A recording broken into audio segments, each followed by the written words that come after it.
পশ্চিমবঙ্গের নির্মাতা সৃজিত মুখোপাধ্যায় নাকি প্রেম করছেন। বেশ কিছুদিন ধরেই শোনা যাচ্ছে এমন গুঞ্জন।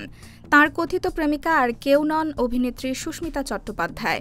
সম্প্রতি ডিয়ার মা সিনেমার প্রিমিয়ারে দুজনের একসঙ্গে উপস্থিত হওয়ার বিষয়টি যেন সেই জল্পনা আরও উস্কে দিয়েছে।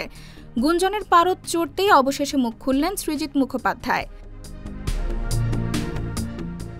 সম্প্রতি গোটা টিম নিয়ে পুরীতে নতুন সিনেমার শুটিংয়ে গিয়েছিলেন সৃজিত। নীলাচলের সৈকত থেকেই সমুদ্রকে সাক্ষী রেখে একসঙ্গে একটি সেলফি তুলেছেন মাত্র সৃজিত, সুস্মিতা। অভিনেত্রী সেই ছবি শেয়ার করার পর প্রেমের গুঞ্জন আরও ডালপালা মেলে। দুজনে নাকি একান্ত সময়ও কাটিয়েছেন শুটিংয়ে। প্রেম নিয়ে প্রশ্ন করা হলে সুস্মিতা বলেন, আমরা দুজনে ভীষণ ভালো বন্ধু, বলা যেতে পারে খুব অল্প দিনেই ক্লোজ ফ্রেন্ড হয়ে গেছি আমরা। এসব যারা বলছেন সেটা নিয়ে আমার সত্যিই কিছু বলার নেই।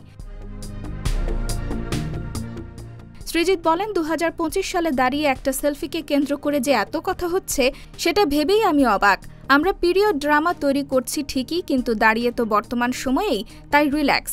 একটা ছবি নিয়ে এত তোলপাড় করবেন না। IBTV USA, new York.